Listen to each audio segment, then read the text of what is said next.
요괴와의 싸움. 돌아온 손오공. 저팔계가 화가산에 들어서자 큰 소리로 떠드는 목소리가 들려왔다. 가까이 다가가 자세히 보니 손오공은 높은 바위 위에 앉아있고 그 앞에 1,200마리의 크고 작은 원숭이들이 엎드려 있었다. 대왕마마, 대왕마마. 원숭이들은 열을 지어 앉아서 손오공을 향해 몇 번이고 절을 했다. 저팔계는 그것을 보고 너무 부러워서 혼자 중얼거렸다. 정말 멋진 신분이군.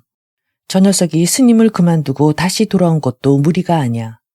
나한테 이런 산이 있다면 스님 따위는 되지 않을 거야. 아무튼 여기까지 온 이상 만나보지 않을 수 없지. 그러나 저팔계는 손오공을 만나기가 조금 두려웠다. 선뜻 만날 용기가 생기지 않아 슬쩍 수많은 원숭이들 속에 끼어들어 손오공을 향해 함께 머리를 숙였다. 그러나 높은 곳에 있던 손오공은 곧 알아차렸다. 그곳에 있는 놈은 누구냐? 어디서 온 놈이냐? 얘들아, 저 녀석을 끌어내라. 부하 원숭이들이 달려들어 저팔계를 끌어냈다. 이놈, 너는 이곳 사람이 아니구나. 어디서 왔느냐? 네. 이곳 사람은 아니지만 잘 보시면 저를 아실 텐데. 내 부하 중에 너처럼 덩치가 큰 놈이 있을 리가 없다. 어디서 온 요괴인가 본데 내 부하가 되고 싶으면 떳떳하게 이름을 밝히고 청해야지. 내 멋대로 들어오면 될 줄 알았느냐. 저팔계의 말이 끝나기도 전에 손오공이 호통을 쳤다. 저팔계는 고개를 숙인 채 화가 나서 입을 삐죽거리며 투덜거렸다. 거참 되게 뻐기는군. 몇 년 동안이나 형아오 하면서 지내놓고서 모른 척하다니. 게다가 나더러 요괴라고. 그러자 손오공은 웃으면서 말했다. 고개를 들어라. 고개를 든 저팔계는 갑자기 입을 더욱 앞으로 내밀었다. 자, 보십시오. 이래도 모르겠습니까? 내 얼굴은 기억하지 못해도 이 입은 본 적이 있을 거려. 손오공은 마구 웃음을 터뜨렸다. 그래, 내 놈은 저팔계로구나. 그러자 저팔계는 벌떡 일어나 손오공 앞으로 다가갔다. 그래요, 나는 저팔계라고요. 아무튼 나랑 얘기 좀 해요. 내가 어떻게 여기에 왔지? 너도 파문을 당한 게로구나. 아니에요. 파문이라뇨. 나는 형님을 데리러 온 거라고요. 사부님이 형님을 만나고 싶다고 꼭 데리고 오라고 했어요. 거짓말 마라. 그렇게 하늘에 맹세까지 하면서 자신이 직접 파문장을 써주었는데 이제 와서 나를 다시 보고 싶다고 할 리가 없다. 아닙니다. 정말이에요. 나도 4호 정도 동작이 굼떠 마음에 들지 않으신가 봐요. 그래서 사부님은 다시 형님이 돌아오기를 바라신다고요. 꼭 같이 가야 해요. 그러나 손오공은 저팔계의 말을 그냥 한기로 흘려버리고 저팔계의 손을 잡으며 말했다. 잘 왔다. 모처럼 왔으니 천천히 놀다 가려무나. 네, 그건 말도 안 돼요. 그럴 여유가 없다고요. 엉덩이를 뒤로 빼는 저팔계의 손을 잡아 끌어 손오공은 무리하게 화가산을 돌아다니며 구경을 시켜주었다. 정말 그곳은 신선히 사는 곳 같았다. 그러나 저팔계에게 그런 경치가 눈에 들어올 리가 없었다. 초조해서 안절부절 못하고 있을 뿐이었다. 이러고 있을 시간이 없다니까요. 사부님이 지금 눈이 빠져라 기다리고 있다고요. 이상하구나. 뭘 그리 초조해 하느냐. 그래, 정 그렇다면 이제 그만 헤어지자꾸나. 아니, 그럼 형님은 끝내 안 가겠다는 거요. 내가 어디를 가느냐. 나는 이곳에 있으면 무엇이든지 내 마음대로 할 수 있다. 이제 와서 스님이 되어 무엇하겠느냐. 돌아가서 사부님께 그렇게 전해라. 이제 내 생각은 하지 마시라고. 그렇게 말하자 그 대단한 저팔계도 더 이상 할 말이 없었다. 결국 작별을 고하고 터덜터덜 돌아가면서 저팔계가 중얼거렸다. 못된 원숭이놈. 스님도 되지 못하고 요괴로 만족할 생각인가 보지. 모처럼 큰맘 먹고 데리러 왔더니 그것도 모르고 한마디로 거절하다니. 그래, 어디 한번 멋대로 살아봐라. 손오공의 명령을 받고 살짝 저팔계의 뒤를 쫓아오고 있던 원숭이가 그 말을 듣고 즉시 손오공에게 달려가 전했다. 매우 화가 난 손오공이 소리쳤다. 당장 가서 그놈을 끌고 오너라. 많은 원숭이들이 달려가 저팔계의 갈기와 귀를 잡아당기며 질질 끌고 다시 손오공 앞으로 데려왔다. 저팔계는 이제 끝장이라고 생각했다. 그냥 말없이 돌아가면 될 것을 어째서 내 욕을 한 것이냐.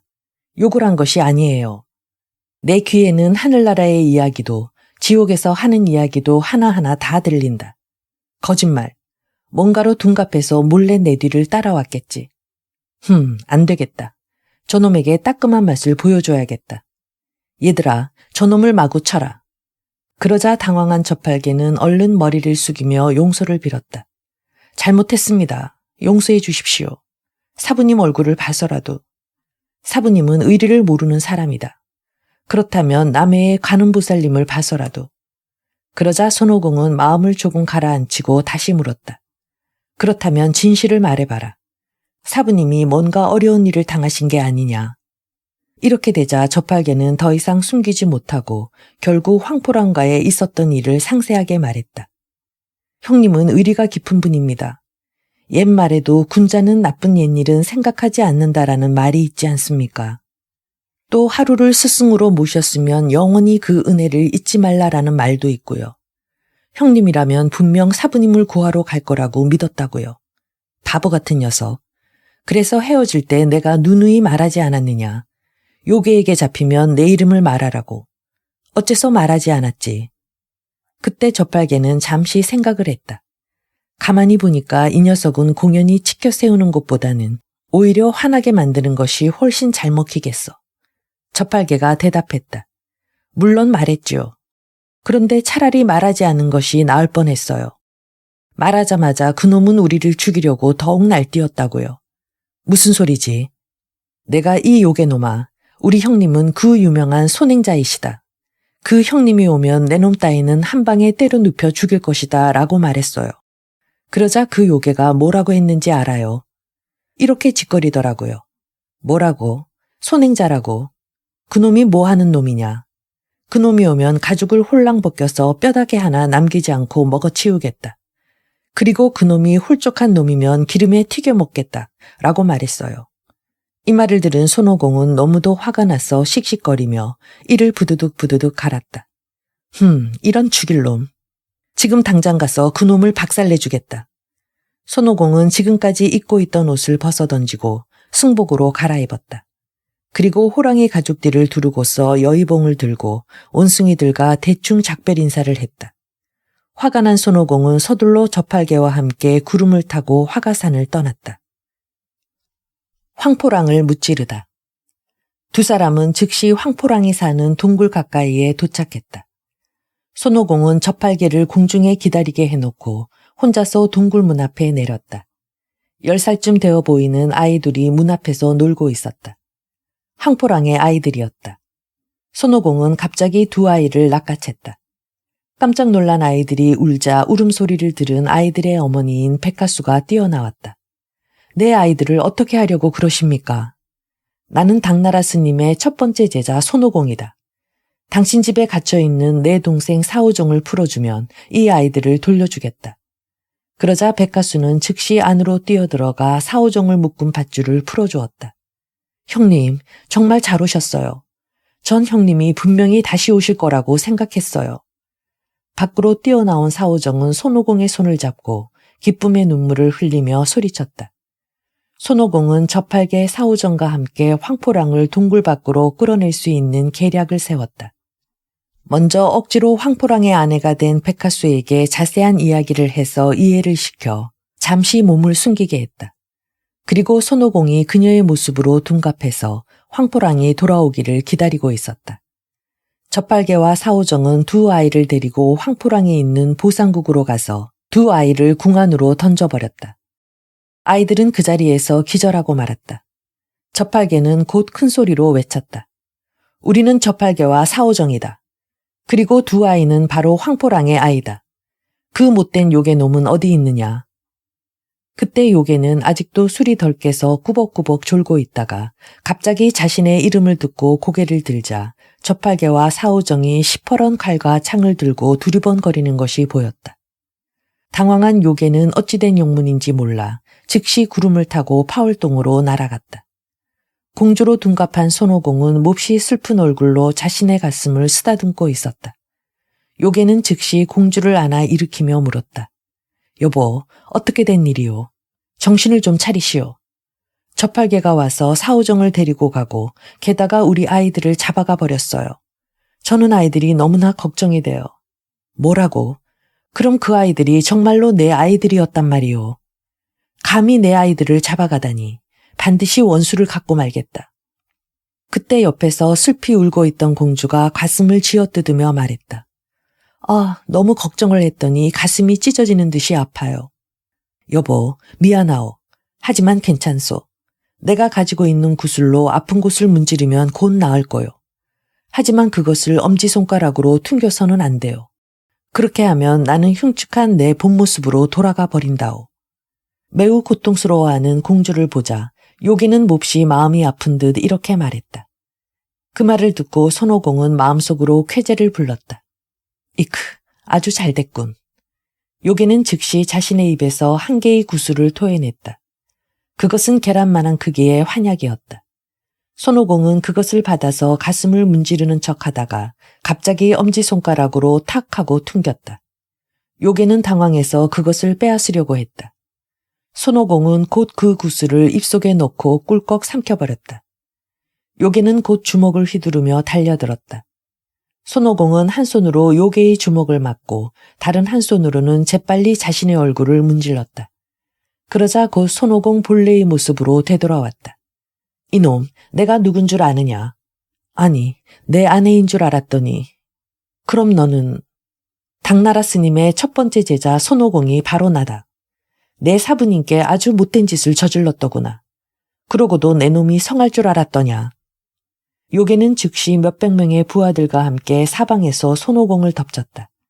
그러자 손오공은 곧 머리가 3개이고 팔이 6개인 괴물로 변해서 3개의 여의봉을 휘두르며 닥치는 대로 요괴들을 쓰러뜨렸다. 부하 요괴들은 모두 죽어버리고 남은 것은 황포랑 혼자였다. 두 사람은 격렬하게 싸우면서 밖으로 튀어나갔다. 60여 번을 싸웠으나 좀처럼 승부가 나질 않았다. 그래서 손오공은 일부러 요괴에게 틈을 보였다. 요괴는 때를 놓칠세라 확 하고 달려들었다. 손오공은 살짝 몸을 피하면서 요괴의 칼을 쳐내고 그의 머리에 여의봉을 쾅 하고 내리쳤다. 그 순간 요괴의 모습은 팍 하고 꺼져 어디로 갔는지 없어져 버렸다. 이상하군.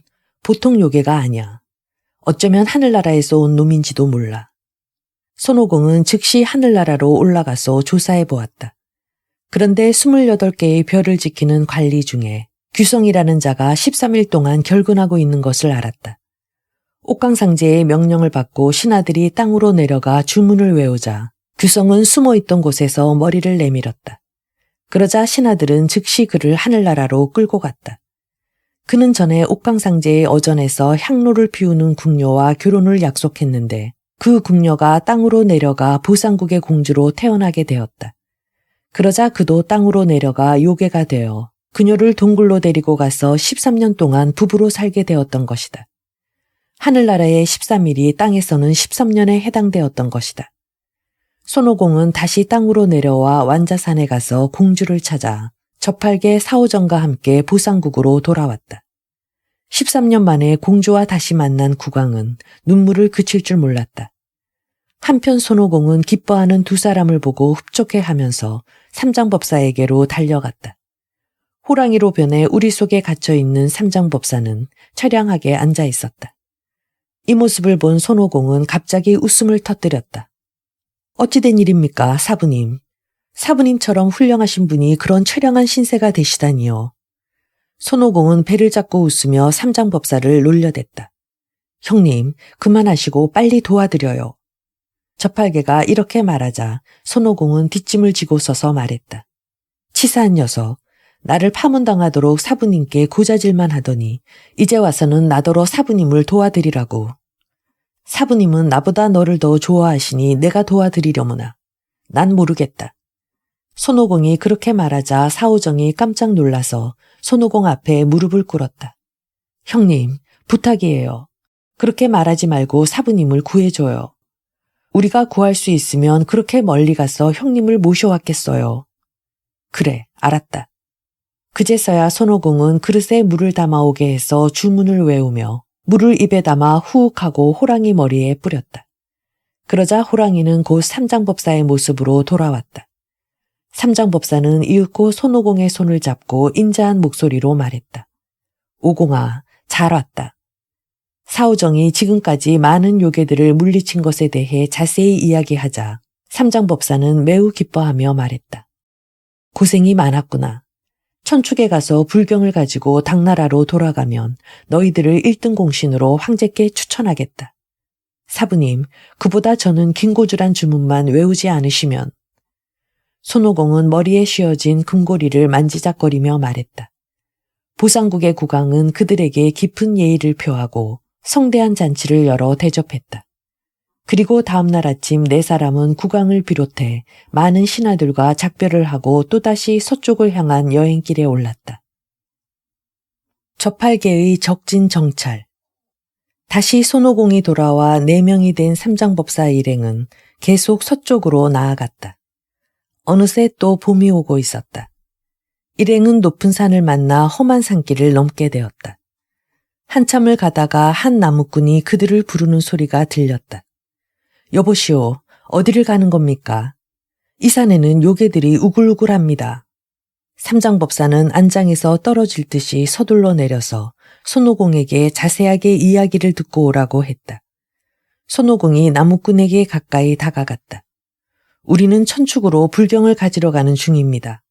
그런데 이 산에 사는 요괴들은 이 산은 평정산이라고 하는데 넘어가는 길이 600리나 됩니다. 이 산속에 연화동이라는 곳에는 2 마왕이 살고 있죠. 그들은 당나라 스님의 얼굴을 그려서 가지고 있답니다. 그래서 지나가는 사람마다 펼쳐 보이면서 잡아먹으려고 기다리고 있습니다. 우리들은 그 당나라에서 왔습니다. 아이쿠, 그럼 정말 큰일입니다. 그 요괴들은 아주 무서운 신통력이 있고 변화도 자유자재로 하는 데다가 5개의 보물을 갖고 있는데 그곳으로 무엇이든 할 수 있답니다. 가지 않는 게 좋을 겁니다. 손오공은 속으로 투덜거렸다. 쓸데없는 걱정을 다 하는군. 그러나 삼장법사에게 돌아와서는 일부러 더 과장시켜 손짓발짓을 다 해가며 말했다. 사부님, 아주 무서운 요괴라는데요.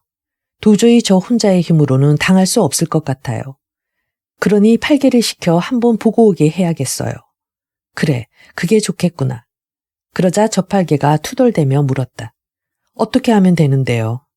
손오공이 즉시 저팔개를 바라보고 말했다. 저 산꼭대기로 올라가 사정이 어떤지 알아보고 오너라. 어떤 요괴가 살고 있는지, 그 요괴들은 어떤 놈들인지. 좋아요. 그 정도라면 식은 죽 먹기니까. 자, 그럼 갔다 올게요.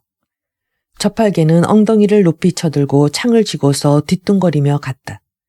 저 녀석 큰 소리 땅땅 치고 갔지만 무슨 짓을 할지 모르는 놈이야. 손오공은 혼자 중얼거리며 한 마리 곤충으로 둔갑해서 저팔개의 뒤를 따라 그의 귀에 앉았다. 그런 줄은 꿈에도 모르는 저팔개는 10리 정도 걸어가자 뒤를 돌아다보며 중얼거렸다. 자기들은 편안히 앉아있고 나만 시키고 있어. 정말 분해서 참을 수 없잖아. 이윽고 조금 가다 보니 한 나무 그늘에 부드러운 풀이 자란 곳이 있었다. 저팔개는 곧 창을 내던지고 그 위에 벌렁 누웠다. 아, 기분 좋다. 여기서 한잠 자고 가자. 너무 빨리 돌아가면 의심받을 테니까. 그러자 손오공은 즉시 딱따구리로 변해서 저팔개의 주둥이를 마구 쪼아댔다. 저팔개는 깜짝 놀라서 벌떡 일어서며 소리쳤다. 으악, 요괴다. 분명히 나를 창으로 찌르고 도망쳤어. 아이고, 아파. 주둥이를 만지며 위를 쳐다보니 딱따구리 한 마리가 그 주위를 맴돌고 있었다. 에이, 저놈이었군. 잘도 나를 놀렸어. 내 입이 마른 나무인 줄 알았나 보지. 멍청한 녀석. 저팔개는 다시 누웠다. 손오공은 또 내려와 이번에는 저팔개의 귀언저리를 쪼았다. 이 나쁜 놈아, 언제까지 괴롭힐 테냐. 에이, 저 딱따구리 녀석 때문에 잘 수가 없군. 저팔개는 결국 잠자는 것을 포기하고 일어나서 또 걸어갔다. 손오공은 웃음이 나는 것을 억지로 참으면서 다시 곤충이 되어 저팔개의 귀 뒤에 앉았다. 저팔개가 산속으로 들어가 다시 4~5리 정도 가자 평평한 곳에 탁자처럼 생긴 바위가 3개 있었다. 저팔개는 그것을 보자 창을 내려놓고 정중하게 인사를 했다. 이 녀석이 지금 뭘 하는 거지? 손오공이 이상하게 생각하며 보고 있자 저팔계는 그 바위를 삼장법사와 손오공과 사오종 세 사람으로 여기고 돌아가서 할 말을 연습하기 시작했다. 내가 돌아가면 사부님은 요괴가 있느냐고 물을 게 틀림없어. 그러면 나는 있습니다 라고 대답해야지. 어떤 산이냐고 물으면 글쎄 진흙산이기도 하고 쌀가루같이 흰산이기도 합니다 라고 말하면 나를 바보라고 놀리겠지. 그래, 돌산입니다 라고 대답해야지. 동굴은? 하고 물으면 역시 돌로 된 동굴입니다 라고 대답하면 돼. 문은? 하고 물으면 강철로 된 문입니다 라고 대답해야지. 그리고 기둥이 몇 개냐고 물으면 잊어버려서 몇 개인지 기억나지 않는다고 대답해야지. 자, 이 정도로 술술 대답하면 그 필마온 녀석도 감쪽같이 속을 거야. 저팔계는 꾸며낸 거짓말을 잊어버리지 않으려고 혼잣말로 계속 연습하면서 돌아왔다. 사부님, 다녀왔습니다. 오, 그래, 수고했다. 요괴는 있더냐? 그냥 있는 정도가 아니고 우글우글합니다. 손오공이 옆에서 말했다. 산은 어떤 산이냐? 돌산입니다. 동굴은 어떤 동굴이지? 역시 돌로 된 동굴입니다. 문은? 강철문입니다. 그 다음은 내가 말해볼까? 기둥이 몇 개냐고 물으면 잊어버려서 잘 기억이 나지 않는다고 대답할 거지? 아니 형님, 어떻게... 자, 이 정도로 술술 대답하면 그 필마온 녀석도 감쪽같이 속겠지. 이 못된 녀석. 아니 형님, 내 뒤를 쫓아와서 모두 들었군요. 내가 잘못했어요. 용서해줘요. 저팔계는 손바닥을 싹싹 비비며 말했다. 손오공은 여의봉을 높이 쳐들고 저팔계에게 달려들려고 했다. 이 못된 놈아, 우리가 이 산을 넘어가느냐 못 넘어가느냐 하는 중요한 때에 무슨 짓을 하는 게냐. 자, 엎드려. 내 놈 같은 거짓말쟁이는 그냥 둘 수 없어. 저팔계는 무서워서 삼장법사 쪽으로 달려가 삼장법사의 등 뒤에 찰싹 달라붙어 소리쳤다. 사부님, 제발 말려주세요. 다시는 그러지 않을게요. 어서요. 그러자 삼장법사가 손오공을 말리며 말했다. 오공아, 이번 한 번만 용서해 주거라. 손오공은 할 수 없이 여의봉을 거두며 험상궂은 얼굴로 버럭 소리쳤다. 저팔계 이놈, 다시 한번 말해두겠는데 앞으로 또 거짓말을 하면 가만두지 않을 테다. 알았어요, 알았어. 지금 당장 가서 다시 살펴보고 오면 되잖아요. 저팔계는 손오공을 힐끔힐끔 쳐다보며 옆걸음질쳐 다시 산을 향해 달려갔다. 손오공은 할 수 없이 여의봉을 거두며 험상궂은 얼굴로 버럭 소리쳤다. 저팔계 이놈, 다시 한번 말해두겠는데 앞으로 또 거짓말을 하면 가만두지 않을 테다. 알았어요, 알았어. 지금 당장 가서 다시 살펴보고 오면 되잖아요. 저팔계는 손오공을 힐끔힐끔 쳐다보며 옆구름질쳐 다시 산을 향해 달려갔다. 그런데 이번에도 손오공이 분명 뭔가로 둔갑해서 뒤쫓아올 것임이 분명하다고 생각한 저팔계는 아주 충실하게 정찰을 했다. 조금 걸어가자 한 마리 호랑이가 저팔계 옆으로 지나갔다. 저팔계는 그 호랑이가 틀림없이 손오공이라고 생각하며 말했다. 어휴, 형님, 참 의심도 많네요. 이제 다시는 거짓말하지 않겠다고 했잖아요. 또 조금 걸어가자 이번에는 갑자기 큰 바람이 불어와 마른 나무를 쓰러뜨렸다. 나무는 비틀비틀 쓰러지면서 저팔계 쪽으로 넘어왔다. 형님, 그만 좀 해요. 거짓말은 하지 않겠다고 했건만 이번에는 또 나무로 둔갑해서 나를 깔려 죽게 할 작정이요. 또 조금 걸어가자 목이 하얀 까마귀가 머리 위에서 까옥까옥하고 울어댔다. 형님, 이번에는 또 까마귀입니까? 저도 이젠 다 안다고요. 금각대왕, 은각대왕. 저팔계가 정찰하려고 돌아다닌 이 산은 평정이라는 이름의 산이었다. 그리고 이 산 속의 연화동이라는 곳에는 금각대왕과 은각대왕이라는 두 형제 요괴가 살고 있었다. 두 요괴는 최근 당나라에서 삼장법사가 3명의 제자를 데리고 출발해 이 산을 지날 것이라는 소문을 듣고 기필코 잡아먹으려고 덫을 놓고서 기다리고 있었다. 그날도 동생인 은각대왕이 30여 명의 부하 요괴들을 데리고 이제 슬슬 올 때가 되었다며 산을 둘러보고 있었다. 그런데 그때 뒤뚱뒤뚱 다가오는 저팔계를 만나게 되었다. 요괴들은 즉시 저팔계에게 소리쳤다. 넌 누구냐? 저팔계는 그들이 곧 요괴인 줄 알아차렸다. 그러나 무섭고 당황해서 아무 말도 못했다. 그러자 은각대왕은 얼굴을 그린 초상화를 펼쳐보며 중얼거렸다. 이 백마에 타고 있는 자가 당나라 승려이고 이 털투성이가 손오공, 그리고 시커멓고 넓적한 놈이 사오정이다. 그렇다면 입이 튀어나오고 귀가 큰 녀석이 저팔계인데, 하하하, 그렇다면 이 녀석이 바로. 저팔계는 그 말을 듣고 얼른 입을 쑥 집어넣었다. 그러자 은각대왕이 호통을 쳤다. 이놈, 내 놈이 저팔계렸다. 어서 입을 내밀지 못해. 저는 태어날 때부터 이렇게 입이 쏙 들어갔다고요. 저팔계가 제대로 입을 벌리지 못하고 오물오물 말하자 은각대왕은 부하들에게 당장 명령을 내렸다. 갈고랑이를 가져와서 저놈의 입을 잡아당겨라. 저팔계는 눈을 동그랗게 뜨고 얼른 입을 원래대로 쭉 내밀었다. 그것을 본 은각대왕은 곧 칼을 빼서 덤벼들었다. 역시 내 놈이 저팔계가 맞구나. 저팔계도 창을 휘두르며 맞섰다. 둘은 20여 차례나 싸웠으나 승부가 나질 않았다. 그래서 은각대왕은 부하들을 시켜 사방에서 덮치라고 소리쳤다. 이렇게 되자 그 대단한 저팔계도 더 이상 버티지 못하고 도망치려고 했다. 그런데 그만 덩굴에 발이 걸려 넘어지고 말았다. 요괴의 부하들은 그 위를 마구 겹쳐 눌러 손과 발을 묶어 연화동으로 끌고 갔다. 연화동에 있던 금각대왕이 저팔계를 보더니 입맛살을 찌푸리며 말했다. 이놈은 아무짝에도 쓸모가 없겠다. 맛도 아주 없게 생겼구나. 무슨 말씀이세요, 형님? 뒷뜰에 있는 연못에 2, 3일 담가두면 퉁퉁 불 거예요. 그때 소금을 뿌려 먹으면 맛있는 술안주가 된다고요. 금각대왕은 그 말을 듣고 부하에게 명령해서 저팔계를 연못 속에 던져넣게 했다. 저팔계가 이곳에 있으니 다른 놈들도 분명 이 근처에 있을 게다. 다시 한번 둘러보고 오너라. 형인 금각대왕이 은각대왕에게 명령하자 은각대왕은 곧 부하들을 데리고 나갔다. 그런데 정말 이리저리 둘러보니 멀리서 삼장법사 일행이 다가오고 있는 것이 보였다. 삼장법사 일행은 산의 상황을 알아보러 간 저팔계가 아무리 기다려도 돌아오지 않자 걱정을 하면서 뒤를 따라온 것이었다. 그런데 은각대왕은 손오공이 매우 강하다는 소문을 여러 번 들었기 때문에 보통 방법으로는 도저히 그를 잡을 수 없다고 생각해 한 가지 계략을 세웠다. 은각대왕은 즉시 나이든 승려로 둔갑해서 발을 다친 것처럼 피를 흘리면서 길가에 앉아 울고 있었다. 마리에서 그것을 본 삼장법사는 깜짝 놀라 말에서 내려 노인에게 다가갔다. 무슨 일입니까, 노인장?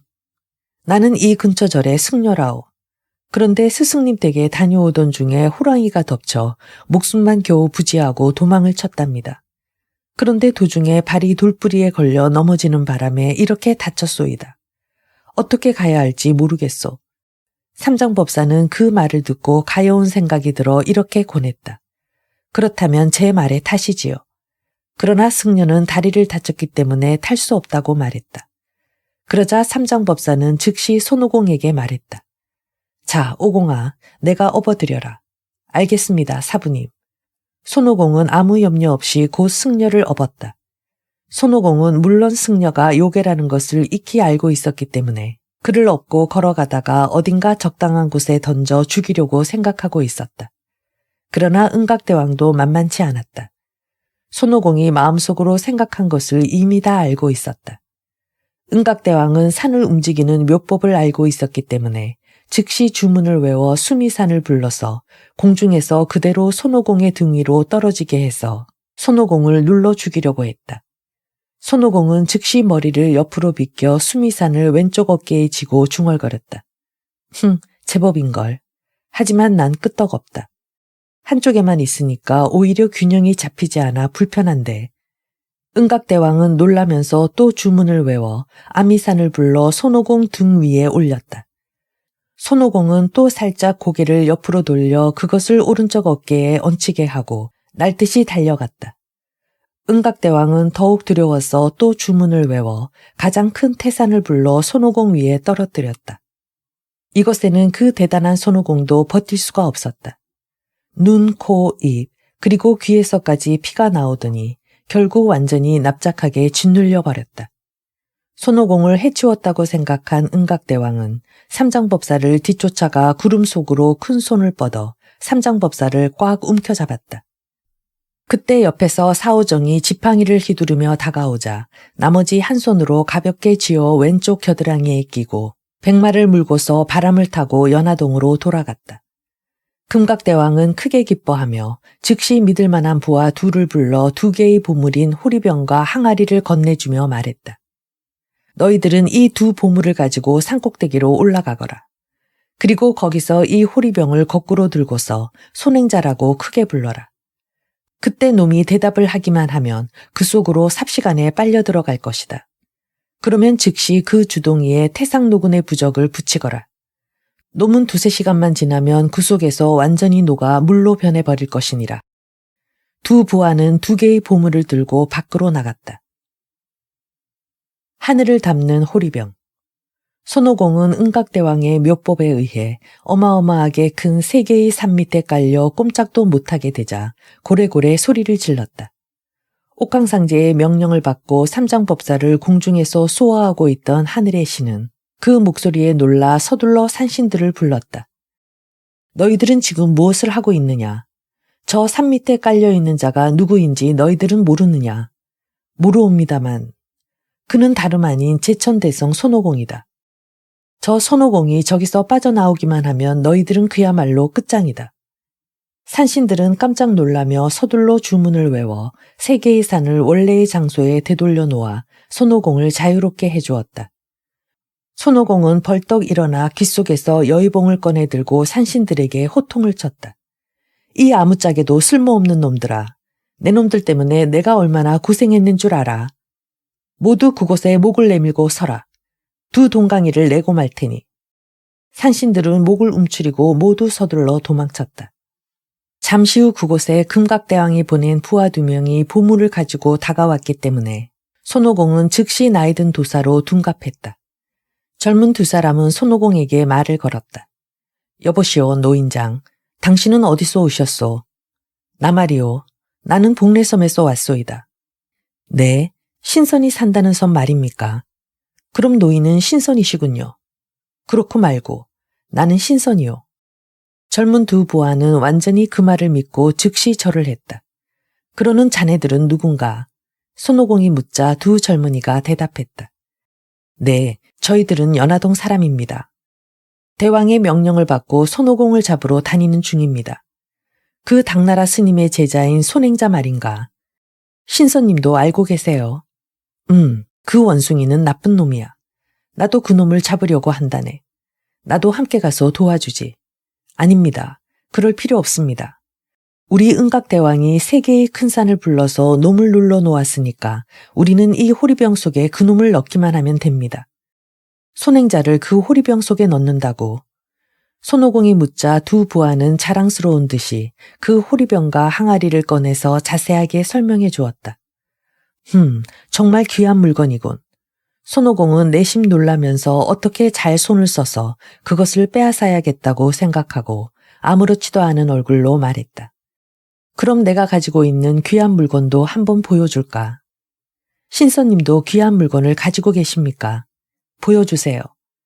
손오공은 살짝 꼬리털을 1개 뽑아서 그것으로 일척칠촌만한 호리병을 만들어 허리춤에서 꺼내 2 사람 앞에 내밀었다. 와, 정말 굉장히 큰데요. 아주 멋있어요. 하지만 별로 쓸모가 없을 것 같은데요.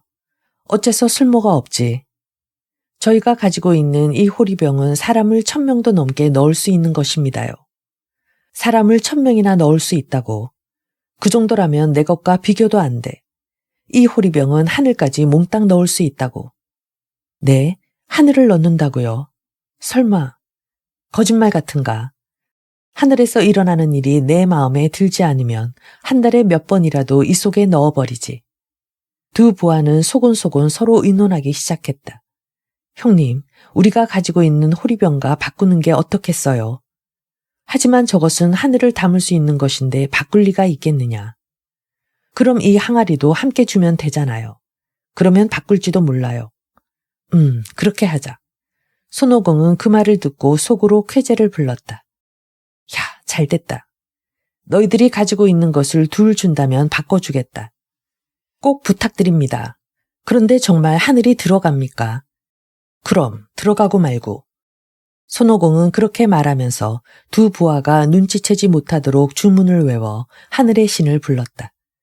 그리고 이유를 설명하고 옥강상제에게 가서 하늘을 한번 빌려달라고 부탁해보라고 말했다. 손오공이 가짜 호리병을 공중으로 던져 올리자 곧 천지는 새까맣게 암흑으로 변했다. 두 부하는 깜짝 놀라 소리쳤다. 아니, 방금 전까지 대낮이었는데 어떻게 순식간에 밤이 된 거지? 해와 달과 별이 모두 호리병 속에 들어가 버렸기 때문이다. 신선님은 지금 어디 계신 거죠? 목소리는 들리는데 얼굴이 보이지 않습니다. 너희들 바로 앞에 있다.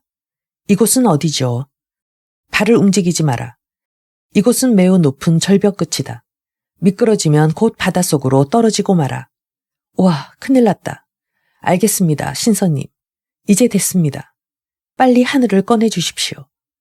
손오공이 주문을 외우자 곧 원래대로 환해졌다. 두 사람은 매우 기뻐하며 좋아했다. 정말 진귀하고 멋진 물건이군요. 꼭 바꿔주십시오. 두 부하 요괴는 호리병과 항아리를 손오공에게 건네주고 손오공에게서는 가짜 호리병을 받았다. 그러고는 서로 만져보려고 티격태격하며 요리조리 뜯어보았다. 그런데 문득 정신을 차려보니 신선의 모습은 보이지 않았다. 이상하군.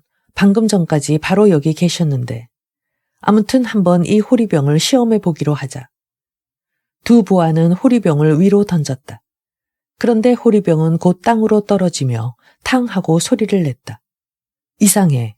설마 손오공이 신선으로 둔갑해서 우리들에게 가짜를 준 건 아닐까? 무슨 바보 같은 소리야. 손오공은 산아래 눌려 있잖아. 자, 내가 다시 한번 해볼게. 또 다른 부하가 호리병을 들고 위로 높이 던져 올렸다. 그런데 역시 좀 전처럼 탕 하고 소리를 내며 땅으로 떨어졌다. 큰일 났다. 이건 분명 가짜야. 어쩔 줄 몰라 허둥대는 두 사람의 모습을 공중에서 지켜보고 있던 손오공은 즉시 호리병을 다시 원래의 털로 바꾸어 몸에 붙였다. 순간 가짜 호리병은 두 사람의 손에서 사라져버렸다. 깜짝 놀란 두 부하 요괴는 그 주위를 샅샅이 뒤지고 풀잎 하나하나까지 들춰보았지만 호리병은 나오지 않았다. 아, 이 일을 어쩌면 좋지. 우린 이제 끝장이야. 두 사람은 두려움에 떨면서 힘없이 연화동으로 돌아갔다. 손오공은 즉시 한 마리 파리로 변해 두 사람 뒤를 따라갔다. 황금 오랏줄. 두 부하는 부들부들 떨면서 고개를 숙이고 앉아 그동안 있었던 일들에 대해 설명했다. 생각대로 금각대왕은 불같이 화를 냈다. 그러자 은각대왕이 금각대왕을 진정시키며 말했다. 형님, 괜찮습니다. 5개의 보물 중에 2개는 빼앗겼지만 아직 3개나 남아있지 않습니까? 칠성검과 파초선은 이곳에 있고 황금 오랏줄은 아병산에 있습니다. 이 3개의 보물을 가지고 손오공을 잡아 빼앗긴 것을 찾으면 됩니다. 그래서 자신의 어머니에게 즉시 그 황금 오랏줄을 빌리기 위해 더욱 믿을 만한 부하를 신중하게 2명 골라 명령했다. 너희들은 지금 어머님께 가서 당나라 스님 고기를 대접할 테니 부디 오시랍니다. 그리고 황금 오랏줄을 가지고 오시라고 하셨습니다. 라고 말씀드려라. 두 부하는 명령을 받고 출발했다. 파리로 변한 손오공은 물론 그들의 뒤를 따라갔다. 조금 가자 손오공은 곧 같은 부하 요괴의 모습으로 둔갑하여 그들에게서 능숙하게 아병산이 어디 있는가를 알아낸 후에 여의봉을 휘둘러 그들을 처치했다. 그리고 한 개의 털을 뽑아 한 명의 부하를 더 만들어 아병산 아병동의 문을 두드렸다. 우리는 연화동에서 명령을 받고 온 사람들입니다. 안내되어 안으로 들어가 보니 정면에 나이가 든 할머니 요괴가 앉아 있었다. 손오공은 정중하게 머리를 조아리며 말했다. 당나라 스님 고기를 대접하겠다고 꼭 오시랍니다. 그리고 오실 때 황금 오랏줄을 가져오시랍니다. 그러자 할머니 요괴는 매우 기뻐했다. 내 아들은 정말 효성이 지극한 아이야. 할머니 요괴는 즉시 가마를 준비하여 타고 아병산을 출발했다. 그런데 5, 6리 정도를 간 후 쉬어가게 되었다. 가마를 내려놓은 두 가마꾼은 풀위에 앉아 서로 이야기를 하고 있었다. 손오공은 그 틈을 타서 두 가마꾼을 여의봉으로 쳐서 쓰러뜨렸다. 그러자 비명소리를 들은 할머니 요괴가 가마 안에서 고개를 내밀었다. 손오공은 즉시 또 여의봉으로 내리쳐 그도 쓰러뜨렸다. 할머니 요괴를 가마에서 끌어내어 보니 그것은 꼬리가 9개 달린 여우였다. 이렇게 해서 손오공은 또 아주 귀한 물건인 황금 오랏줄까지 갖게 되었다. 손오공은 황금 오랏줄을 손에 넣게 되자 털을 4개 뽑아 그것으로 두 부하와 두 가마꾼을 만들고 자신은 할머니 요괴 모습으로 둔갑하여 가마 속에 들어가 앉았다. 이윽고 연화동에 도착했다. 손오공은 천천히 가마에서 내려 할머니 요괴의 흉내를 내며 하느작 우아하게 안으로 들어갔다. 여러 요괴들은 모두 무릎을 꿇고 맞이했다. 손오공이 요괴들을 바라보고 정면에 앉자 두 대왕은 무릎을 꿇고 머리를 숙여 절을 올렸다. 어머님, 그동안 편안하셨습니까? 그래, 너희들도 잘 있었느냐? 손오공도 인자한 미소를 지으며 물었다. 그때 대들보에 매달려져 있던 저팔계가 깔깔대며 웃기 시작했다. 같은 모습으로 옆에 매달려 있던 사오정이 깜짝 놀라서 물었다. 요괴놈의 어머니가 들어오는 것을 보고 우리는 이제 죽었구나 하고 각오하고 있었는데 가만히 보니까 저 요괴는 바로 그 녀석이야. 그 녀석이라고요? 도대체 누구 말입니까? 필마온 녀석 말이야. 녀석이 허리를 굽히고 인사할 때 원숭이 꼬리가 뿅 하고 움직이는 것 같이 보였어. 쉿, 조용히 해요. 누가 들으면 어떡해요. 아래에서는 할머니 요괴로 변한 손오공이 두 대왕을 향해 이렇게 말했다. 얘야, 그런데 나를 부른 것은 무슨 이유냐? 당나라 승려를 잡았는데 어머니와 함께 먹으려고요. 그 고기를 먹으면 아주 오래 산다고 합니다. 얘야, 나는 당나라 승려의 고기는 먹지 않는다. 그보다는 저 젖발개의 두툼한 귓살이 아주 맛있을 것 같으니 그것을 잘라 요리를 해먹자꾸나. 손오공이 그렇게 말하는 것을 위에서 들은 젖팔개는 깜짝 놀라며 소리쳤다. 아니 저 못된 놈, 내 귓살을 먹겠다고. 손오공은 좀 전에 젖팔개가 필마온이라고 하며 자신을 놀리던 것을 들었기 때문이었다. 그때 산에 있던 부하가 있는 힘을 다해 안으로 박차고 들어왔다. 대왕마마, 큰일 났습니다. 손오공이 대장님의 어머니를 죽이고 자신이 그 모습으로 둔갑해서 이곳에 들어왔습니다. 금각대왕은 즉시 칠성검을 쥐고 손오공을 향해 덤벼들었다. 손오공은 휙 하고 몸을 돌려 동굴 밖으로 날아갔다. 그러자 갑옷과 투구를 쓴 은각대왕이 칼을 휘두르며 손오공을 쫓아갔다. 두 사람은 공중에서 30여 차례나 싸웠으나 좀처럼 승부가 나질 않았다. 손오공은 생각했다. 모처럼 귀한 물건을 3개나 손에 넣었는데 이것을 써보지 않는다는 건 멍청한 짓이겠지. 좋다. 먼저 황금 오랏줄부터 써보자. 손오공은 곧 소매 속에서 황금 오랏줄을 꺼내 은각대왕에게 팍 하고 던졌다. 그러나 이 오랏줄을 사용하려면 2가지 주문이 필요했다. 오랏줄을 묶는 주문과 푸는 주문이었다. 물론 손오공이 그 주문을 알 리가 없었다. 하하하, 내 놈이 아직 그건 몰랐을 거다. 은각대왕은 다행이라고 생각하며 즉시 오랏줄을 다시 손오공에게 던지며 묶이는 주문을 외웠다. 그러자 줄은 곧 손오공의 몸을 칭칭 동여매서 꼼짝달싹도 할 수 없게 만들었다. 손오공 특유의 몸을 작게 만드는 묘법인 수신법도 듣질 않았다. 은각대왕은 손오공에게서 그 귀한 호리병과 항아리를 빼앗고 황금 오랏줄에 묶인 손오공을 끌고 연화동으로 돌아왔다. 금각대왕은 매우 기뻐하며 은각대왕의 공적을 칭찬하고 손오공을 기둥에 매달아 놓게 했다. 그리고 두 사람은 술상을 버려놓고 즐겁게 술을 마시기 시작했다. 기둥에 매달린 손오공이 몸부림을 치고 있는 것을 문설주 위에서 보고 있던 젖팔개가 또 놀려댔다. 어이, 오공 형님, 내 귓살은 드셨소. 아주 맛이 좋지요. 이 못된 놈, 조용히 못하겠느냐. 당장 혼내줄 테다. 기둥에 매달려 있는 주제에 어떻게 혼내준다는 거요. 큰 소리 치지 말아요. 자, 봐라. 손오공은 주위에 사람이 없는 것을 확인하고 여의봉을 꺼내 줄칼을 만들어 목에 묶어놓은 고리를 자르고 나서 스르르 빠져나갔다. 그리고 한 개의 털을 뽑아 그것으로 가짜 손오공을 만들어 원래처럼 기둥에 매달아 놓고 자신은 부하 요괴로 둔갑하여 대왕 앞으로 갔다. 대왕마마, 손오공이 온몸을 비틀면서 줄을 끊으려고 하고 있습니다. 그러니 튼튼한 밧줄로 더 묶어놔야 안전할 것 같습니다. 역시 대단한 놈이야. 이것을 줄 테니 단단히 묶어놓아라. 금각대왕은 이렇게 말하며 자신의 허리에 차고 있던 띠를 풀어주었다. 손오공은 그 허리띠로 가짜 손오공을 꽉 묶어놓고 황금 오랏줄을 둘둘 말아 자신의 소매 속에 숨겼다. 그러고서 한 개의 털을 뽑아 가짜 황금 오랏줄을 만들어 그것을 금각대왕에게 돌려주었다. 금각대왕은 그것이 가짜인 줄 전혀 모르고 받아서 그대로 허리에 찼다. 손오공은 문 밖으로 나가서 원래의 모습으로 변해 큰 소리로 외쳤다. 멍청한 요괴놈, 어서 나와라. 손행자의 동생 자행손이 왔다. 문지기가 이 말을 전하자 금각대왕은 조금 두려웠다.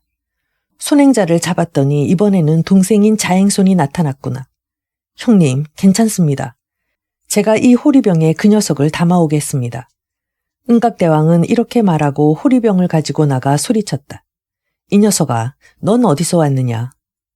나는 손행자의 동생이다. 형님을 모시러 왔다. 내 놈이 나와 한번 싸워보고 싶은 모양인데 그렇다면 먼저 이름을 부르고 시작하는 게 어떠냐? 좋다. 1000번 만번이라도 대답해주마. 그러자 은각대왕은 공중으로 올라가 호리병 주둥이를 아래로 향하게 하고서 외쳤다. 자행손. 손오공이 가만히 있자 은각대왕은 다시 불렀다. 자행손. 손오공은 생각했다. 자행손이라는 것은 나의 진짜 이름이 아니야. 그러니 대답을 해도 호리병 속에 들어갈 리가 없어. 그래서 손오공은 곧 큰 소리로 대답했다. 그래, 나 여기 있다. 그러자 곧 휙 하고 호리병 속으로 빨려 들어가 버렸다. 은각대왕은 즉시 그 위에 부적을 붙였다. 이 호리병은 진짜 이름이건 가짜 이름이건 불렀을 때 대답을 한 자는 모두 빨려 들어가 버리는 것이었다. 호리병 속에 갇히게 되자 그 대단한 손오공도 조금은 당황했다. 주위가 아주 캄캄한 데다가 아무리 두들기고 부숴도 그 호리병은 상처 하나 나지 않았다. 손행자, 자행손, 행자손. 은각대왕은 기분이 좋아 싱글벙글하며 동굴로 돌아왔다. 금각대왕은 매우 기뻐하며 동생을 굽고 칭찬했다. 아주 잘했다. 한참 동안 놔두었다가 뽀글뽀글 소리가 들리면 부적을 떼어라. 손오공은 불사신이었기 때문에 그렇게 간단하게 몸이 녹아들 리가 없었다. 그러나 녹지 않으면 뽀글뽀글 소리가 나지 않을 것이고 그렇게 되면 영원히 호리병 밖으로는 나갈 수 없는 것이다. 아, 이거 어렵게 됐군. 오줌이라도 누워볼까? 아니야. 그러면 내 귀한 옷이 더러워지지. 여러 가지 궁리를 한 끝에 결국 한 가지 방법밖에 없다고 생각한 손오공은 호리병 속에서 큰 소리를 질렀다. 우와, 살려줘. 허리 근처까지 다 녹았어. 왜 이리 빨리 녹는 거야? 제발 살려줘. 금각대왕과 은각대왕은 이 소리를 듣고 좋아했다. 허리까지 녹았으면 거의 다 된 거다. 어서 부적을 떼어보자. 은각대왕이 부적을 떼고 안을 들여다보았다. 그때 손오공은 한 개의 털을 뽑아 반 정도는 녹은 몸을 만들고 자신은 한 마리 곤충으로 둔갑하여 호리병 주둥이 근처에서 부적을 떼기를 기다리고 있었다. 그래서 은각대왕이 부적을 떼고 안을 들여다보는 순간 밖으로 잽싸게 나가서 부하 요괴로 둔갑하여 그들 옆에 앉았다. 형님이 한번 들여다보세요. 반쯤 녹긴 했습니다만. 금각대왕은 호리병을 건네받고 안을 들여다보았다. 아니다. 뚜껑을 닫아라. 아직 완전히 녹질 않았구나. 은각대왕은 서둘러 다시 부적을 붙이고 호리병을 옆에 앉아있던 부하에게 들고 있게 했다. 그 부하가 다름 아닌 손오공이라는 것은 꿈에도 몰랐다. 손오공은 틈을 엿보다가 진짜 호리병은 살짝 소매 속에 숨기고 털을 뽑아 가짜 호리병을 만들어 그곳에 두고 즉시 빠져나왔다. 손오공은 동굴 밖으로 나오자 원래의 모습으로 돌아가 큰 소리로 외쳤다. 이봐, 문을 열어라. 행자손이 왔다. 문지기들이 그것을 알리자 금각대왕은 또 두려워했다. 오랏줄로 묶어놓은 것은 손행자, 호리병 속에 들어있는 것은 자행손, 그런데 이번에는 또 행자손이라는 놈이 왔네. 그 손오공 놈은 도대체 형제가 몇 명이나 있는 게지. 형님, 괜찮습니다. 제가 또 이 호리병에 담아오겠습니다. 은각대왕은 그것이 가짜 호리병인 줄은 전혀 모르고 옆에 있던 호리병을 들고 밖으로 뛰어나왔다. 이 못된 놈, 나와 싸우고 싶다면 내가 내 이름을 부를 테니 먼저 대답을 하거라. 그런 다음에 싸우도록 하자. 좋다. 언제까지라도 대답해주마. 그러나 내가 부르면 너도 대답을 해야 한다. 손오공이 희죽희죽 웃으며 이렇게 말하자 은각대왕은 험상궂은 얼굴로 물었다. 내가 내 이름을 부르는 이유는 따로 있지만 너는 어째서 내 이름을 부르려고 하느냐. 난 호리병을 갖고 있다. 은각대왕은 은근히 놀랐지만 아무렇지도 않은 척하며 말했다. 가지고 있다면 어디 한번 내놔봐라. 손오공이 소매 속에서 호리병을 꺼내 은각대왕을 향해 높이 쳐들었다. 그것은 은각대왕이 가지고 있는 것과 완전히 똑같았다. 은각대왕은 깜짝 놀라서 소리쳤다. 아니, 너는 그것을 어디서 구했느냐? 손오공이 잠깐 대답을 망설이다가 되물었다. 그보다 너의 호리병은 어디서 났느냐? 은각대왕은 자신있게 대답했다. 원래 이 호리병은 옛날 아주 옛날 이 세상이 만들어지기 전에 곤륜산 깊은 계곡에 있던 것으로서 태상 노군에게서 물려받은 것이다. 이번에는 손오공이 대답했다. 내 것도 그렇다. 그때 호리병이 2개가 있었다.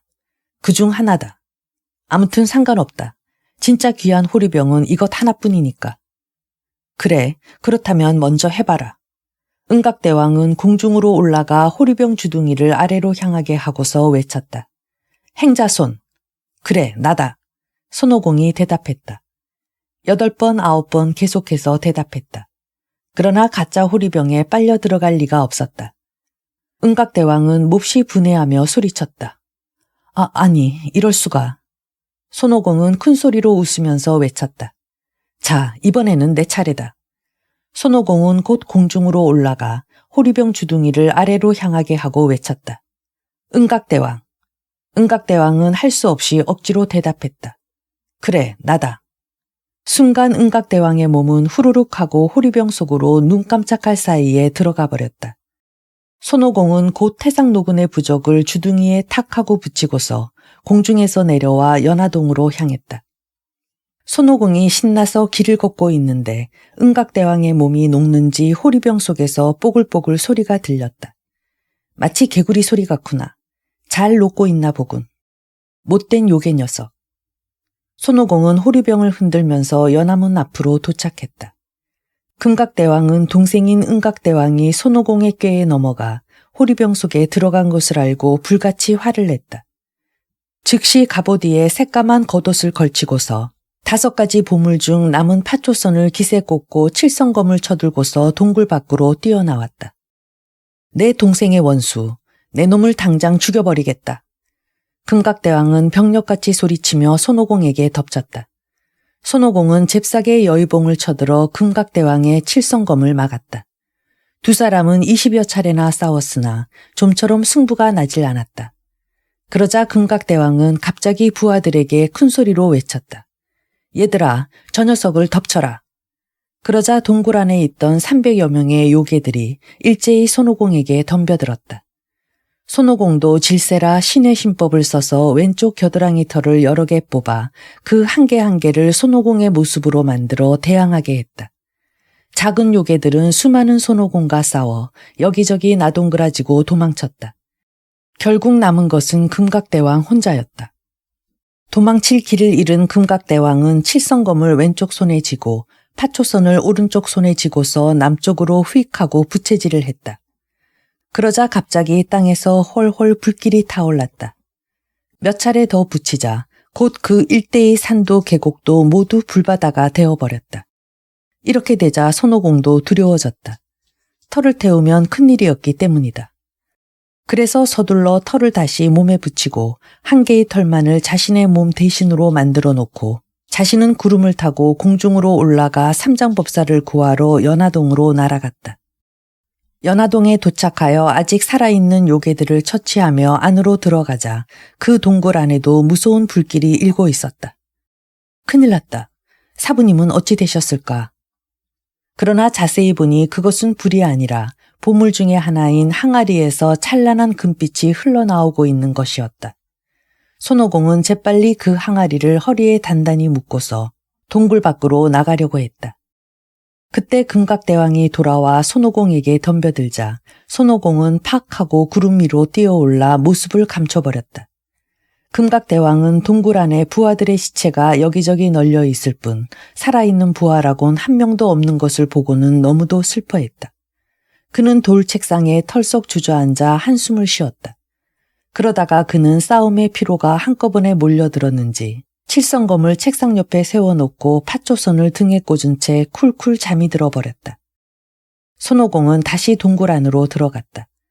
금각대왕이 쿨쿨 자고 있는 것을 본 손오공은 슬그머니 금각대왕에게 다가가 등에 꽂은 팥조선을 슬쩍 잡아 뺐다. 그런데 그만 그 부채자루가 금각대왕의 머리칼에 걸리고 말았다. 금각대왕은 곧 번쩍하고 눈을 뜨고서 칠성검을 휘두르며 도망치는 손오공을 쫓아 문 밖으로 나왔다. 두 사람은 거기서 40여 차례나 싸웠으나 이윽고 해가 저물자 금각대왕은 더 이상 대항하지 않고 아병동으로 도망쳤다. 그래서 손오공은 드디어 연화동으로 돌아가 삼장법사와 저팔계, 사오정의 밧줄을 끊어주었다. 그들은 서로 얼싸안고 좋아하며 음식을 배불리 먹고 오랜만에 편안히 푹 잤다. 다음날 아침 일찍 아침밥을 먹고 출발하려고 할 때 갑자기 많은 사람들의 목소리가 들려왔다. 소리 나는 쪽을 보니 그것은 금각대왕의 삼촌인 독가칠대왕이 부하 요괴 200명을 이끌고 맨 앞장을 서서 아병산 여자 요괴 부대와 힘을 합쳐 쳐들어온 것이었다. 독가칠대왕은 허연 얼굴에 시커먼 구렛나루와 강철 같은 눈썹, 늘어진 귀에 시뻘건 눈을 가진 흉측하기 그지없는 요괴였다. 그는 방청극이라는 무기를 휘두르며 손오공에게 달려들었다. 서너 차례 싸운 후 독가칠대왕이 갑자기 도망치려고 했다. 손오공이 바싹 쫓아가자 어디선가 금각대왕이 나타나 손오공을 가로막았다. 일단 도망친 독가칠대왕은 금각대왕이 온 곳을 보고 또다시 덤벼들었다. 그러자 저팔계가 옆에서 튀어나오면서 창을 휘두르며 독가칠대왕을 가로막았다. 이렇게 되어 손오공과 금각대왕, 저팔계와 독가칠대왕이 2조로 나뉘어 큰 싸움이 벌어졌다. 이들의 싸움은 좀처럼 승패가 나지 않았다. 사오정은 동굴 밖에서 싸우는 소리를 듣고 삼장법사의 허락을 받아 가세하여 칼을 휘두르며 부하 요괴들을 닥치는 대로 물리쳤다. 독가칠대왕은 서서히 자기 편이 불리해지는 것을 깨닫고는 겁을 집어먹고 도망치기 시작했다. 저팔계가 즉시 뒤쫓아가 뒤에서 창으로 독가칠대왕의 머리를 내리쳤다. 그러자 그는 곧 그 자리에 쓰러져 버렸다. 시체를 끌고 와서 옷을 벗겨보니 그는 늙은 여우였다. 한편 손오공을 상대로 싸우고 있던 금각대왕은 삼촌이 저팔계에게 당한 것을 보고 불같이 화를 내면서 손오공 대신 저팔계에게 덤벼들었다. 그러나 사오정이 가세하자 금각대왕도 서둘러 도망쳤다. 그것을 본 손오공은 즉시 하늘로 올라가 호리병 주둥이를 아래로 향하게 하고 외쳤다. 금각대왕. 금각대왕은 살아남은 부하가 자기를 부르는 소리인 줄 알고 뒤를 돌아보며 큰 소리로 대답했다. 나다. 나 여기 있다. 그러자 그의 몸은 후루룩 하는 소리와 함께 감쪽같이 호리병 속으로 빨려 들어가 버리고 말았다. 손오공은 잽싸게 호리병 주둥이에 태상노군의 부적을 붙였다. 이렇게 모든 요괴를 물리치고 나서 삼장법사와 3명의 제자는 짐을 챙겨서 다시 서쪽을 향해 출발했다. 한참을 가는데 갑자기 길 옆에서 한 남자가 튀어나와 삼장법사의 말을 붙잡고서 말했다.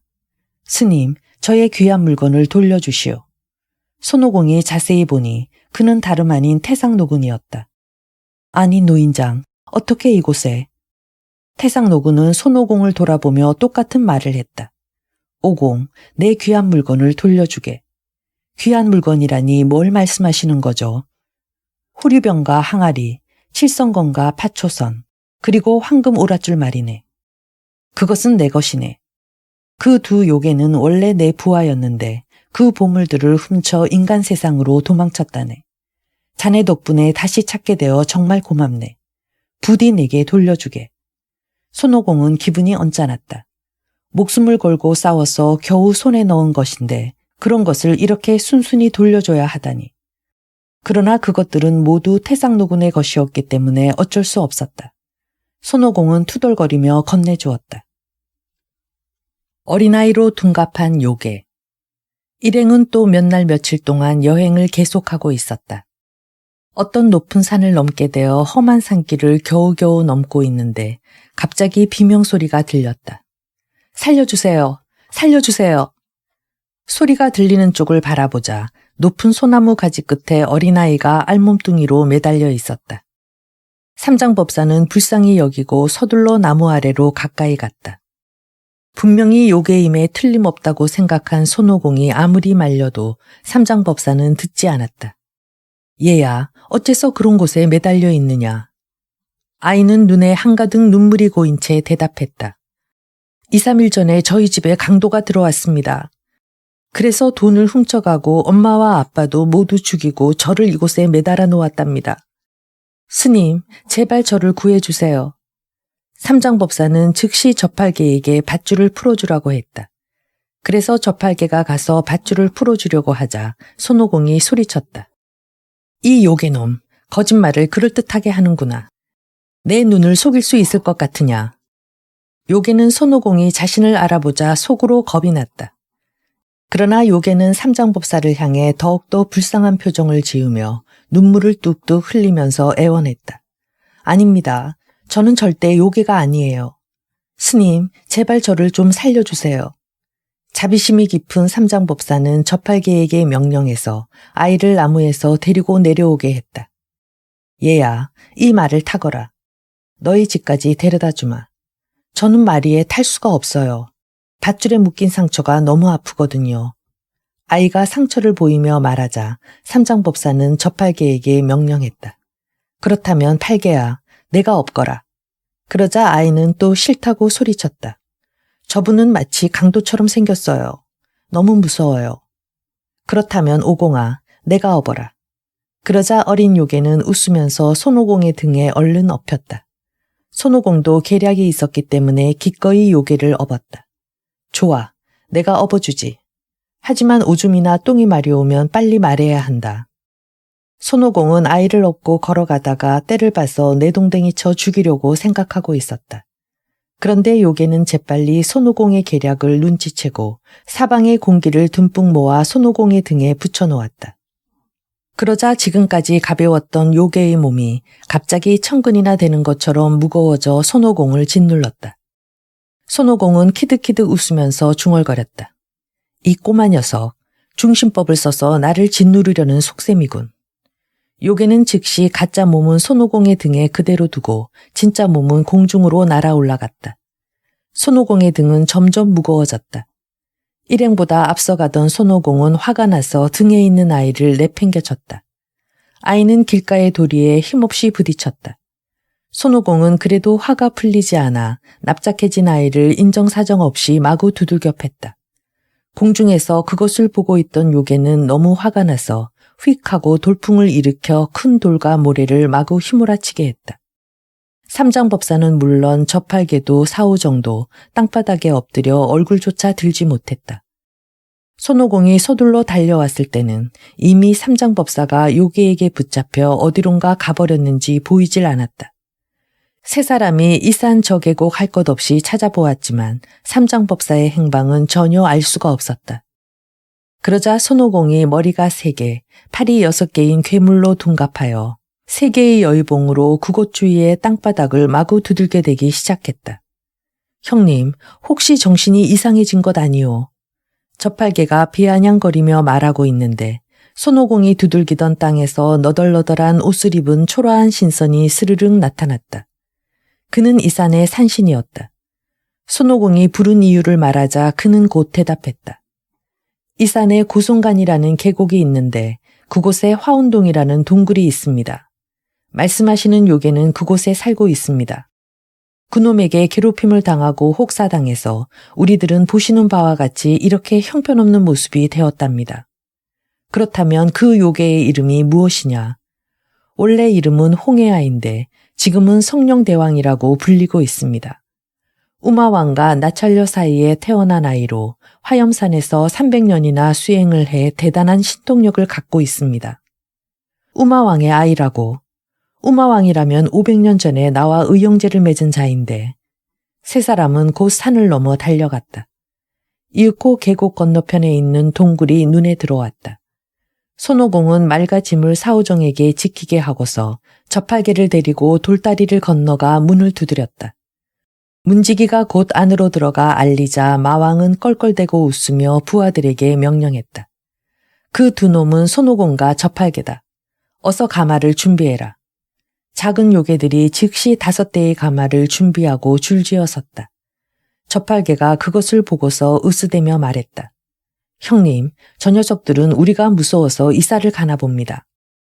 그런데 그때 갑옷도 입지 않고 투구도 쓰지 않은 채 허리에 비단 앞가리개만 두른 마왕이 맨발로 1장 8척이나 되는 화염창을 가지고 나타났다. 내 놈들은 누구냐? 너의 삼촌이신 손오공님이시다. 순순히 사부님을 내놓아라. 이 못된 원숭이 놈. 내 놈이 나의 삼촌이라고. 멋대로 짓거리는구나. 너의 아버지인 우마왕과 나는 500년 전에 하늘나라에서 의형제를 맺은 적이 있다. 너는 태어나지도 않았었으니 알 리가 없지.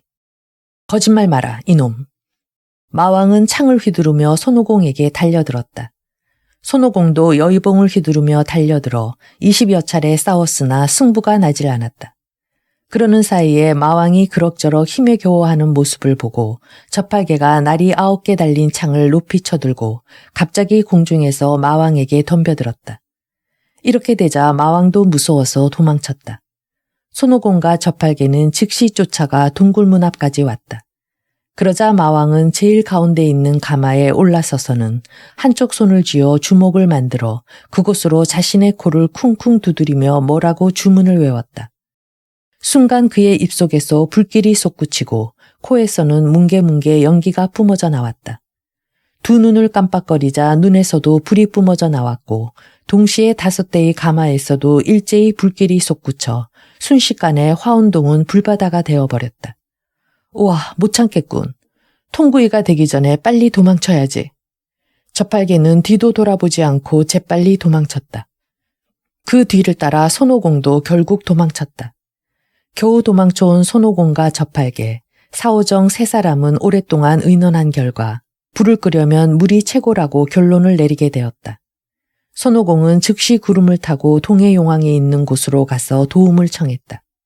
용왕은 쾌히 승낙하고 남해, 북해, 서해의 세 용왕과 의논하여 부하들을 모아 고송간에 도착했다. 손오공은 즉시 화운동에 가서 마왕에게 싸움을 청했다. 두 사람은 또 한판 싸움을 벌였다. 한참 싸우는 도중에 마왕은 이길 기미가 보이질 않자 또 주먹으로 자신의 코를 두드려 눈과 입에서 불을 뿜었으며 동굴 문 앞에 있는 5대의 가마에서도 일제히 불을 뿜게 했다. 손오공은 용왕 쪽을 바라보며 외쳤다. 용왕님, 바로 이겁니다. 용왕은 부하들에게 명령하여 요괴의 불에 물을 퍼부었다. 그러나 요괴의 불은 산미진화라고 해서 보통 불이 아니었다. 꺼지기는커녕 물에 기름을 부은 듯이 물을 뿌리면 뿌릴수록 더욱더 불길이 거세질 뿐이었다. 손오공이 주문을 외우고 불 속으로 뛰어들려고 하자 요괴는 손오공의 얼굴을 향해서 연기를 내뿜으며 다가왔다. 그 때문에 손오공은 눈이 몹시 따가워 폭포처럼 눈물을 쏟았다. 원래 손오공은 불에는 끄떡 없었지만 산미진화에만은 견딜 수 없었을 뿐만 아니라 연기에는 더욱 견디지 못했다. 손오공의 눈이 새빨간 것도 옛날 태상노군의 팔계로에 내던져졌을 때 연기에 눈을 다쳤기 때문이다. 손오공은 잽싸게 구름 위로 뛰어올라 도망쳤지만 머리에서부터 발끝까지 불과 연기를 뒤집어 썼기 때문에 온몸이 된 상처투성이었다. 결국 참을 수 없게 되어 계곡으로 뛰어들었다. 그러나 뜨거운 몸을 너무 갑자기 차가운 물에 담근 것이 화근이었다. 그는 곧 신음소리를 내며 정신을 잃고 말았다. 이것을 본 용왕들은 당황해서 저팔계와 사오정을 불렀다. 즉시 물속에 뛰어들어 겨우 손오공을 땅으로 안아 올려보니 손오공의 몸은 얼음처럼 차가웠다. 그래서 저팔계가 인공호흡을 하자 손오공은 이윽고 정신을 차리고서 물었다. 사부님은 어찌 되었느냐? 죽을 지경이 되었는데도 사부님을 걱정하는 손오공의 깊은 충성심에 사오정은 감탄했다. 그런데 용왕의 힘으로도 마왕을 퇴치할 수 없게 되자 이제 관음보살에게 부탁할 수밖에 없었다. 그래서 저팔계가 구름을 타고 관음보살에게 가기로 했다. 왜냐하면 손오공은 몸이 마비되어 구름을 탈 수 없었기 때문이었다. 한편 그것을 한 마왕은 즉시 관음보살로 둔갑해서 저팔계가 지나가는 길에 먼저 가서 기다리고 있었다. 저팔계는 그가 둔갑한 요괴인 줄은 꿈에도 모르고 관음보살의 모습이 보이자 반가워서 달려갔다. 관음보살님, 저는 저우능입니다. 저팔계는 꾸벅 인사를 하고 지금까지 있었던 일을 모두 이야기했다. 그러자 마왕은 이렇게 말했다. 이 화운동의 주인은 원래 그렇게 살생을 하는 사람이 아니다. 자, 나와 함께 가보자. 저팔계는 그의 뒤를 따라 화운동으로 향했다.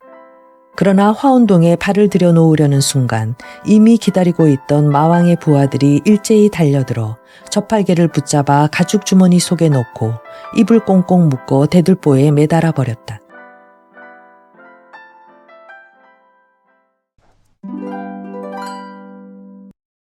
손오공은 원숭이, 저팔계는 돼지, 사오정은 악어. 손오공은 오늘날의 동물학 분류에 따르면 긴 꼬리 원숭이이까 마카크 속의 붉은 털 원숭이에 가깝다. 붉은 털 원숭이는 표정과 몸집, 심지어 급하고 변덕스러운 성질 등에서 손오공을 빼닮았다. 특히 서유기에는 손오공이 일왕신과 싸우다가 토지신의 신묘로 변신하면서 꼬리를 어떻게 처리해야 할지 모르다가 깃대로 만들어 신묘 뒤에 꼿꼿이 세운 대목이 있다. 동물학자들의 분석에 의하면 이 자세는 붉은 털 원숭이가 화났을 때 위협하는 자세와 완전히 일치한다고 한다.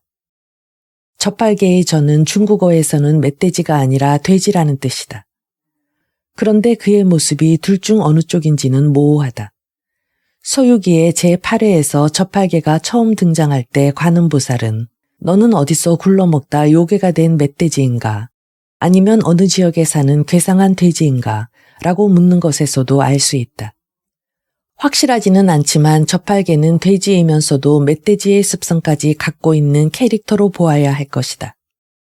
가장 문제되는 것은 사오정이다.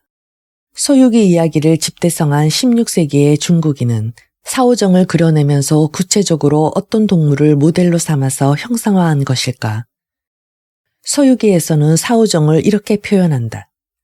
푸른가 하면 푸르지도 않고 검은가 하면 검지도 않은 것이 어쩐지 기분 나쁜 낯짝.